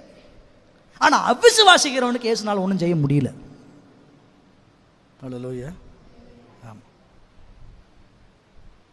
விசுவாசம் உள்ள ஆளை பேசி பேசி பேசி பேசி பேசி பேசி பேசி பேசி அந்த அவிசுவாசத்தை போக்க வச்சு அப்புறம் விசுவாசத்தை அவர்களுக்குள்ள தேவ வார்த்தையின் மூலம் அப்படியே கொண்டு வர நேரத்தில் 4 செத்தால உயிரோடு எழுப்பிட முடியும். நான் ரொம்ப விசுவாசிக்கிறேன். அல்லேலூயா. நீங்கள் அப்படிப்பட்டவர்களாக இருக்கக்கூடாது என்று உங்களுக்கு ஜெபிக்கிறேன். இருக்க மாட்டீர்கள் என்று நம்புகிறேன். அதான் கவனிக்கணும். அந்த விசுவாசம் ரொம்ப முக்கியம். இந்த போராட்டத்தில் நீங்கள் ஜெயம் எடுக்கணும்னா உங்கள் விசுவாசமே உலகத்தை ஜெயிக்கிற ஜெயம். கர்த்தரால் ஜீவனை பெற்றிருக்கிறேன்னா ஒரு விசுவாசி எனக்கு அடிப்படையாக தேவை என்னதானா, அப்புறம் எதுக்கு பேர் விசுவாசிங்க? கோதுமையை சுலகினால் புடைப்பது போல சாத்தான் உன்னை புடமிட அனுமதி கேட்டுக்கொண்டான். இயேசு சொல்றார், நானும் உன் விசுவாசம் ஒழிந்து போகாதபடி உனக்காக வேணும். அப்படின்னா உன் சரீரம் கூட டேமேஜ் ஆயிடலாம்ப்பா, ஆனால் உன் விசுவாசம் டேமேஜ் ஆயிடுச்சுன்னா ஒன்றுமே இல்லை. அப்போ அந்த விசுவாசம் ரொம்ப முக்கியம். அல்லேலூயா. விசுவாசம் ஒரு கப்பல், பெரிய கப்பல், எங்கே வேணால் கூட்டிகிட்டு போயிடும், நம்மளை எந்த இடத்துக்கு வேணால் எடுத்துகிட்டு போயிடும். ஆனால் அந்த கப்பலில் ஓட்ட விழுந்தா அவ்வளோ சேதம், சாதாரண சேதம் இல்லை, கரையே சேர முடியாது, மூழ்கி தான் போவோம். அதனால தான் நம்முடைய விசுவாசத்தை குறித்த ஒரு தெளிந்த பார்வை நமக்கு இருக்கணும். அல்லேலூயா. அந்த விசுவாசத்தை குறித்த ஒரு தெளிவு. நான் கர்த்தரை விசுவாசிப்பதை எந்த காலத்தில் எந்த இடத்துலையும் கர்த்தரை சந்தேகப்பட மாட்டேன். கர்த்தருக்கு எதிராக என் வாயின் வார்த்தையை நான் அறிக்கை பண்ண மாட்டேன். என் விசுவாசத்தில் நான் மிக உறுதியாக இருக்கும்படி விரும்புகிறேன். வியாதியோ போராட்டமோ மனுஷர்களோ எந்த சூழ்நிலையிலும் கர்த்தருக்கு எதிராக என் வாயால் நான் பேச நான் விரும்பலை விரும்பலை விரும்பலை விரும்பலை விரும்பலை. என் வாயின் வார்த்தைகள், என் இதயத்தின் தியானங்கள் ஆண்டவரே உம்முடைய சமூகத்தில் பிரீதியாக இருப்பதாக. அல்லேலூயா. அந்த விசுவாசத்துக்கு கர்த்தருடைய வசனம் தான் நமக்கு பயங்கரமான ரூட்டு. வசனத்தை தினந்தோறும் வாசிங்க. அதுக்கு தான் ரொம்ப சிம்பிளாக நம்ம சர்ச்சில் ஒன்று போட்டோம். ஒரு நாளைக்கு ஒரு வசனமா, ஒரு அதிகாரத்தை வாசிக்க வேண்டும், ஒரு வசனத்தை மனப்பாடம் செய்ய வேண்டும் போட்டோம். சிலர்லாம் அப்படியே தொடர்ந்து அதை செஞ்சுக்கிட்டே வரீங்க. சந்தோஷம். நான் சொல்லணும்னு நினச்சேன், டக்குனு இதை செய்து சொல்லிடுறேன். மார்க் எழுதின சுவிசேஷத்தில் இருந்து இப்போ மார்க் தானே படிச்சுட்டு இருக்கிறோம். அப்படியா பாஸ்டர் அப்படின்னு சிலர் கேட்குறீங்க. சரி, மார்க் படிச்சுட்டுருக்குறோம். மார்க் சுவிசேஷம் முடிய போது மார்க் எழுதின சுவிசேஷத்துலேருந்து வருகிற ஞாயிற்றுக்கிழமை செகண்ட் சர்வீஸ் முடிஞ்ச உடனே ஒரு தேர்வு இருக்குது. Choose the best answer. நீங்கள் டிக் அடிச்சுட்டு போயிட்டே இருக்கலாம். அந்த தேர்வுகளை நீங்கள் அட்டன் பண்ணவங்களை அன்போடு உற்சாகப்படுத்துகிறேன். படித்தவங்கெல்லாம் அட்டன் பண்ணுங்கள். அட்டன் பண்ணிங்கன்னா படித்தது எந்த அளவுக்கு நம்ம மனசுக்குள்ளே பதிஞ்சிருக்கு நீங்களே கண்டுபிடிச்சிக்கலாம். 1000 ரூபாய் பரிசு இருக்குது, ஆனால் என்ட்ரன்ஸ் ஃபீஸ் கிடையாது. அதனால் நீங்கள் ஒவ்வொருவரும் கலந்து கொள்ள உங்களை அன்போடு கூட உற்சாகப்படுத்துகிறேன். அப்புறம் இன்னொரு அற்புதமான ஐயோ, நீங்கள் நினைக்கிறலாம் எனக்கு நல்லா புரியும், நீங்கள் நினைக்கிறலாம் எனக்கு மனசில் கேட்குது. ஐயோ, நம்ம பரீட்சை எழுதி டிக்கப் பண்ணி இவர் கையில் கொடுக்க இவ்வளோதான் படித்தாங்களான்னு நினைக்க, என்னைக்காவது ஒரு நாள் பிரசங்கத்தில் அதை பற்றி சொல். இதெல்லாம் நீங்கள் நினைப்பீங்கன்னு எனக்கு ஏற்கனவே தெரியும். அதனால என்ன பண்ண, அந்த பேப்பரை திருத்த போகிறதே நீங்கள் தான். இப்போ தான் கொஞ்சம் ஸ்தோத்திர ஆண்டவரேன்னு வருது. சரி, திருத்த போகிறதே பரீட்சை முடிஞ்சதுக்கப்புறம் உங்களே திருத்த சொல்லுவேன். நீங்கள் உங்களுக்கு நம்பிக்கை வந்துச்சு, ஆமாம் ஃபுல் மார்க் வாங்கியிருக்கேன்னு உங்களுக்கு நம்பிக்கை வந்துச்சா உங்கள் பேப்பரை கொண்டு வரலாம். நாங்கள் அப்புறம் தான் உங்கள் பேப்பரு ப்ரைஸு கொடுக்குற மாதிரி தான் உங்கள் பேப்பரை பார்ப்பேன். இல்லைன்னா நான் பார்க்க மாட்டேன். நான் எதுக்கு அதை பார்க்கணும்? அதனால நான் அதை பார்க்க போகிறதில்ல. நீங்களே என்ன பண்ணலாம், பத்திரமா எடுத்துகிட்டு போய் இவ்வளோ தான் நம்ம படிச்சிருக்கோமா அப்படின்னு உங்களுடைய எந்த லெவலில் நம்ம இருக்கிறோன்னு நீங்களே என்ன பண்ணிக்கலாம். இந்த திட்டம் எவ்வளோ நல்லா இருக்குது. வெரி குட் சாத்திரம். அப்போ மறக்காமல் நீங்கள் நீங்களே பரிட்சை எழுதுறீங்க, நீங்களே திருத்துறீங்க, பரிசு மட்டும் நாங்கள் கொடுப்போம். ஆனால் வீட்டுக்கு எடுத்துகிட்டு போய் ஒரு வாரம் கழிச்சு திருத்தி கொண்டு வரப்படாது. அங்கேயே பரீட்சை முடிஞ்ச உடனே நம்ம டக்குன்னு சொல்லுவோம், இது எதுக்கு இந்த ஆன்சர் கரெக்டாக பண்ணிருக்கீங்களா பாருங்கன்னு சொல்லுவோம். பண்ணியிருந்தால் டக்குன்னு பேப்பரை கொண்டு வரலாம். அப்படியே பார்ப்போம். சார் என்றைக்கு நடக்குது? வர சண்டே செகண்ட் சர்வீஸ் முடிஞ்ச உடனே நடக்குது. மறந்துட மாட்டீங்கன்னு நம்புகிறேன். நடக்க மாட்டீங்களே? ரைட். சிலர்லாம் சொல்ல மாட்டேங்கிறீங்க, எனக்கு தெரியுது, நான் வர மாட்டேன்ல. சரி, அப்புறம் இதுக்கு மேலே எனக்கு ஒன்றும் பண்ண தெரியாது, நான் விட்டுறேன். சரி, இப்போது ஒரு உயிர் உள்ளவனாக என்னை உயிரோட்டமாக வைத்துக்கொள்ள நான் செய்ய வேண்டியது அவரை விசுவாசிப்பது. விசுவாசம். ரெண்டாவது, அந்த 146வது சங்கீதம் 2வது வசனம். 146:2. நான் உயிரோடு இருக்கும் மட்டும் கர்த்தரை துதிப்பேன், நான் உள்ளளவும் என் தேவனை கீர்த்தனம் பண்ணுவேன். நீங்க உயிரோடு கூட இருக்கிறீங்கன்னா ஒரு அடையாளம் இருக்கு. ஆமா, சில ஆளுங்க பாருங்க உயிரோடு இருக்கிறாங்கன்னா, அதாவது சில முக்கியமான கட்டத்தில் ஆள் உயிரா இருக்கா என்னன்னு பார் அப்படின்னா எங்க கை வைக்கிறாங்க? மூக்குல கை வச்சு பார்க்குறாங்க. ஆமாம், மூச்சு இருக்குதுங்க, மூச்சு இருக்குது. கொஞ்சம் பேர் என்ன பண்ணுறாங்க, பல்ஸை பார்க்குறாங்க. ஆமாம், இல்லைன்னா பல்ஸ் டவுன், ஆல் அவுட்டு. அப்போ இந்த பல்ஸ் எது, உங்கள் ப்ரீத்திங் எது அப்படின்னு கேட்பீங்கன்னா, ஒரு விசுவாசியாக நான் உயிரோடு இருக்கிறதுக்கு அடையாளமே கர்த்தரை துதிப்பது தான். அல்லேலூயா. நான் உயிரோடு இருக்கும் மட்டும் என் கர்த்தரை, நான் உள்ளளவு நான் இருக்கிற வரைக்கும் என் தேவனை கீர்த்தனம் பண்ணுவேன்னா பாடுவேன்.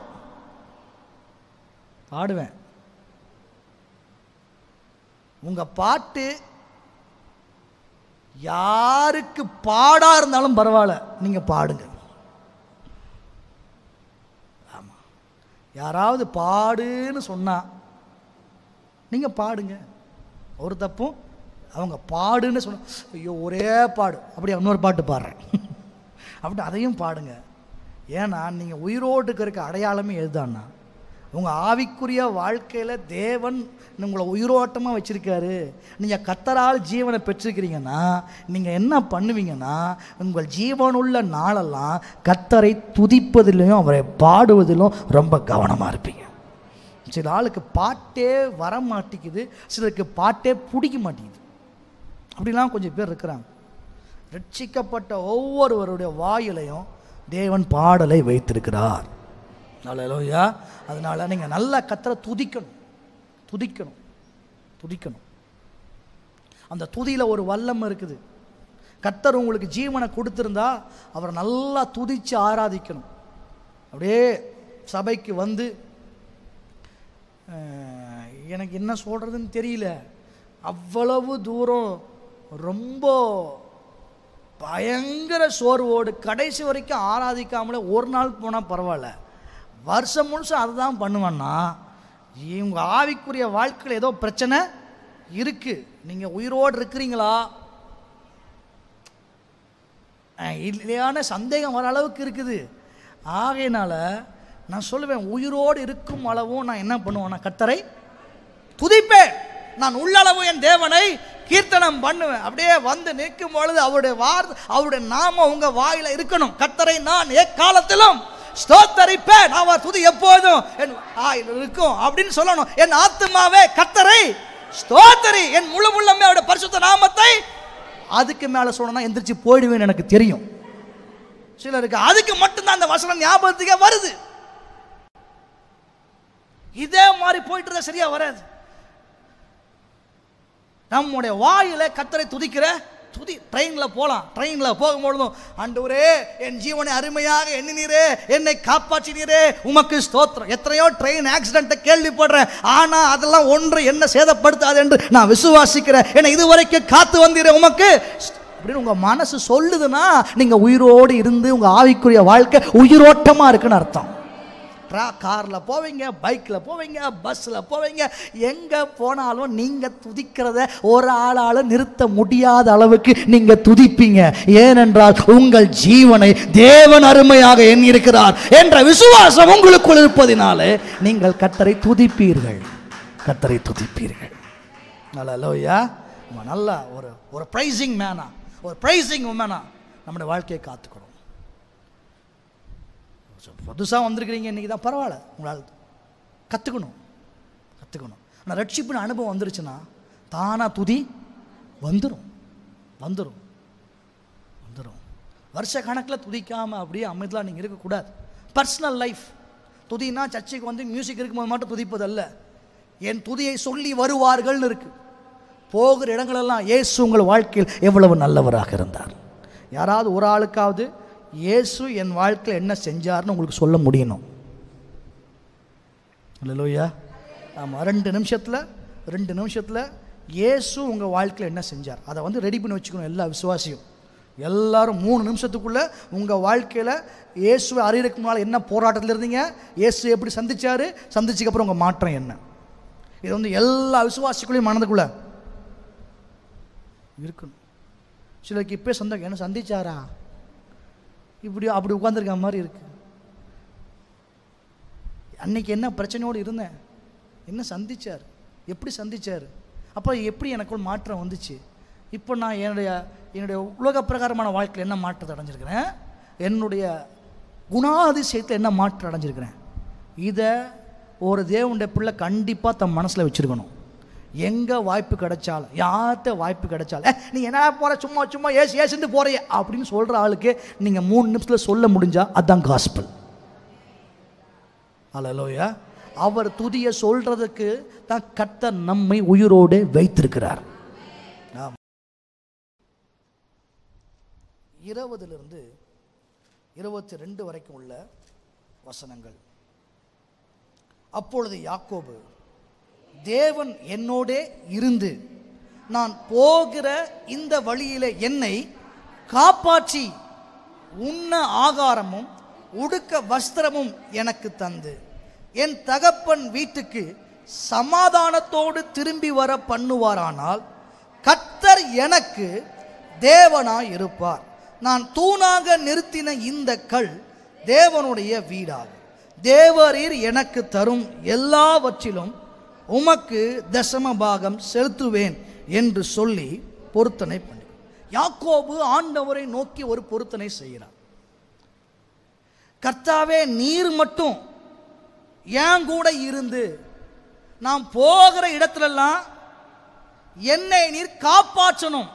அப்படின்னா என் உயிரை காப்பாற்றணும்.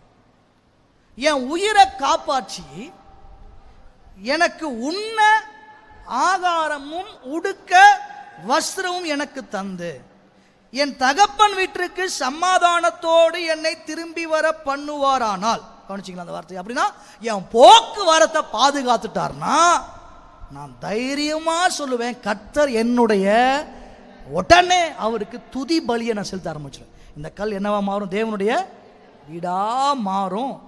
நான் அவர் எனக்கு தரும் எல்லாவற்றிலும் அவருக்கு என்ன பண்ணுவேன்னா தசம பாகம் செலுத்துவேன்.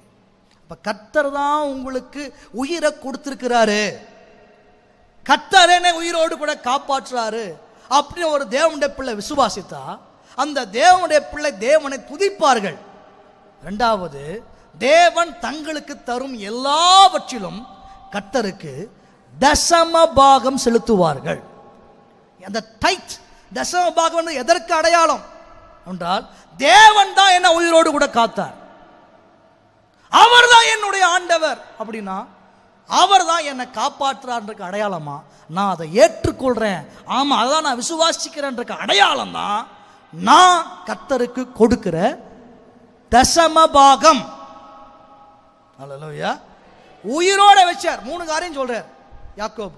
என்ன உயிரோடு வச்சு எனக்கு என்ன தரணும்? சாப்பாடு கொடுத்து, 3 வேளை எனக்கு தேவையான சாப்பாடை கொடுத்து, எனக்கு ட்ரெஸ்ஸை கொடுத்து, என் போக்குவரத்தை நீர் பாதுகாக்கணும். இதுதான் யாக்கோபு வச்ச விஷயம். இதை செஞ்சா நான் பரிபூர்ணமாக விசுவாசிக்கிறேன், நீர் தான் என் தேவன், நான் உமக்கு எல்லாவற்றிலும் இந்த சம்பாகம் செலுத்துவேன். அப்போது இந்த 3 காரியம் அல்லது 4 காரியத்தை அவர் முன்வைக்கிறார். என்னை உயிரோடு காப்பாற்றி, என் உயிர், சாப்பாடு, ட்ரெஸ்ஸு, என்னுடைய பாதுகாப்பு, என் போக்குவரத்து, இதை நீர் எனக்கு செஞ்சா நீர் என் தேவன் அப்படின்ற அடையாளமா நான் உமக்கு என்ன பண்ணுவேன்னா தசம பாகம் செலுத்துவேன். தசம பாகம் என்பது 10ல் 1. கர்த்தர் 10 கொடுக்குறாருன்னா நானா சம்பாதிச்சிட்டேன் அப்படிங்கிற பதிலாக கர்த்தர் என் தேவனாக இருக்கிறபடியால் அவர் தான் என் தேவையை சந்திக்கிறாரு. நான் இதை சம்பாதிக்கிறதுக்கு நானா செஞ்சல, அவர் தான் எனக்கு பேலன் கொடுத்தாரு, அவர் தான் என்னுடைய ஆண்டவர் என்பதை நான் அறிக்கையிடுறதுக்கு அடையாளமாக தான் நான் என்ன கொடுக்குறேன்னா தசம பாகத்தை தேவனுக்கு கொடுக்கிறேன். அவர் என்னை உயிரோடு கூட காத்தார் என்று சொல்லும் பொழுது ஒரு உயிருள்ள விசுவாசியாக நான் அவரை விசுவாசிக்க வேண்டும். 2வது, நான் அவரை துதித்து அவரை குறித்த சாட்சியை பகரணும். 3வது, அவருக்கு உண்மையாக நான் என்ன செலுத்த வேண்டும் என்றால் தசம பாகத்தை செலுத்த வேண்டும். அல்லேலூயா. உங்கள் ஆசீர்வாதத்திற்கான கீ அது ஒரு விதை தானியம் போல. அதை ஆண்டவர் தான் நடத்துகிறார்னு சொல்லி ஆண்டவரை மகிமைப்படுத்தி நீங்கள் விதைக்கும் பொழுது தேவன் இன்னும் அதை விளைச்சலாக மாற்ற வல்லவராக இருக்கிறார். அப்போது தேவனுடைய பிள்ளை நன்றாக புரிந்து கொள்ள வேண்டும். கர்த்தர் தான் என் தேவன் என்று வாயினால் நான் அறிக்கை பண்ணுகிறேன், நான் விசுவாசிக்கிறேன், என் கரங்களினால் அதை நான் வெளிப்படுத்துகிறேன். 3 காரியம். நான் உயிரோடு இருப்பது தேவனாலே என்ற அடையாளமா? 1, என் விசுவாசத்தை கர்த்தர் பேரில் வைக்கிற, அவருடைய வார்த்தையை நம்புறேன், அவர் பேரில் விசுவாசிக்கிறேன். 2வது, என் வாயினால் அவருடைய துதியை சொல்லுகிறேன், அவரை பற்றி சொல்லிக்கிட்டு வரேன், அவரை நல்லா துதித்து பாடுறேன். 3வது, என்னுடைய கரத்தினால், என் கையில் கொடுக்குற கர்த்தர் பணத்தினால் 10ல் 1 எடுத்து, அப்பா நீர் தான் என் ஆண்டவர், நீர் தான் என் உயிரை காப்பாற்றுறீர் என்பதை நான் முழுசாக அறிக்கையிடுறேன்ற அடையாளமாக நான் அவருக்கு கொடுக்கின்றேன். அல்லேலூயா. இதுதான் நம்மை தேவன் உயிரோடு காக்கும் பொழுது செய்கிற 2 விஷயம். நான் உயிரோடு கர்த்தரால் காக்கப்படும் பொழுது நான் செய்ய வேண்டிய 3 விஷயம். விசுவாசிக்க வேண்டும், துதிக்க வேண்டும், தசம பாகங்களை நான் அவருக்கு கொடுக்க வேண்டும். அவர் நமக்கு என்ன செய்வார்? நம்ம உயிரோடு கூட வைக்கிறவர் போராட்டங்களை நம்முடைய பாதங்களுக்கு கீழே கொண்டு வருவார். நம்ம உயிரோடு கூட வைக்கிறவர் பலனை, ஆரோக்கியத்தை நமக்கு கொடுக்க வல்லவராக இருக்கிறார். இந்த காலவேளையில் அப்படியே எழும்பி நின்று கைகளை உயர்த்தி அப்படியே அப்பா உமக்கு ஸ்தோத்திரம்னு வாய் திறந்து சொல்லலாமா? ஹல்லேலூயா, ஹல்லேலூயா. நல்ல கர்த்தரை ஸ்தோத்திரம் பண்ணும். அங்கே இங்கே யாரும் வேடிக்கை பார்க்கக்கூடாது. எல்லாரும் கர்த்தரை துதிக்கிற அந்த அனுபவத்தோடு, கர்த்தரை துதிக்கிற அந்த மனதோடு. ஹல்லேலூயா, ஹல்லேலூயா, ஹல்லேலூயா, ஹல்லேலூயா. நான் உயிரோடு இருக்கு மட்டும் என் தேவனை துதித்திடுவேன். நான் உயிரோடு இருக்கு மட்டும் என் தேவனை துதித்திடுவேன். நான் உள்ளளவும் என் இயேசுவையே கீர்த்தனம் பண்ணிடுவேன். நான் உள்ளளவும் என் தேவனையே கீர்த்தனம் பண்ணிடுவேன். அல்லேலூயா, அல்லேலூயா. என் ஆத்துமாவே கர்த்தரை துதி. அல்லேலூயா, என் ஆத்துமாவே கர்த்தரை துதி. நான் உயிரோடு இருக்கு மட்டும் எல்லாரும் என் கைதட்டி பாடுவோம். நான் உயிரோடு இருக்கும் மட்டும் ஓ என் தேவனை உள்ளளவும் நான் உள்ளளவும் என் இயேசுவையே கீர்த்தனம் பண்ணிடுவே. நான் உள்ளளவும் என் இயேசுவையே. ஹல்லேலூயா ஹல்லேலூயா ஹல்லேலூயா. கர்த்தரை துதி. ஹல்லேலூயா ஹல்லேலூயா. ஆவே கர்த்தரை துதி. அப்படி இருக்கிற இடத்துல அப்படி கைகளை உயர்த்தி, அப்பா உம்முடைய வசனத்தில் விசுவாசிக்கிறேன், இந்த வார்த்தை என் சொந்த அனுபவமாக மாற்றித்தாரும். நான் உமக்கு ஆண்டவரே, நான் உயிரோடு இருக்கிற அளவு உம்மை துதிக்கிற அனுபவத்தை என்னில் பெருக செய்யும். ஆண்டவரே ஸ்தோத்திரம் அப்பா. உம்மை விசுவாசிக்கிற அனுபவத்தில் வளர உதவி செய்யும். உமக்கு கொடுக்கிற அனுபவத்தில் நான் வளரும்படி எனக்கு உதவி செய்யும் ஆண்டவரே. உதவி செய்யும் ஆண்டவரே. உதவி செய்யும் ஆண்டவரே. உதவி செய்யும் ஆண்டவரே. சர்வ வல்லவரே, பரலோக பிதாவே, உம்மை துதிக்கிறோம், உம்மை ஸ்தோத்திரிக்கிறோம். ஆசீர்வதிக்கப்பட்ட கிருபை புரிந்தின இந்த நல்ல அருமையான காலவேளைக்காய் ஸ்தோத்திரம். எங்கள் ஒவ்வொருடைய ஜீவனையும் நீர் அருமையாக எண்ணுகிற உங்கள் தயவிற்காக உமக்கு ஸ்தோத்திரம்பா. ஸ்தோத்திரம்பா. ஸ்தோத்திரம்பா. ஸ்தோத்திரம்பா. ஆண்டவரே, இன்றைக்கும் மரண போராட்டங்களை சந்தித்து கொண்டிருக்கிற ஒவ்வொரு ஆண்டவரே மக்களுடைய வாழ்க்கையில் ஆண்டவரே மரண இருளில் இருக்கிற ஜனங்கள் பெரிய வெளிச்சத்தை கண்டார்கள் என்ற வாக்கின்படி எங்கள் வாழ்க்கையில் நீர் கொடுத்திருக்கிற வெளிச்சமாகிய வசனத்திற்காக ஸ்தோத்திரம். எங்கள் ஆண்டவர் இயேசுனுடைய வார்த்தைக்காய் ஸ்தோத்திரம் ஆண்டவரே. அப்பா, உங்களுடைய பிள்ளைகள் ஒவ்வொருவரையும் நடத்துங்க. எந்த வார்த்தைகளை விசுவாசித்தார்களோ அது அவருடைய சொந்த அனுபவமாக மாறுவதாக. இயேசுவின் நாமத்தில் பிதாவே, ஆமென்.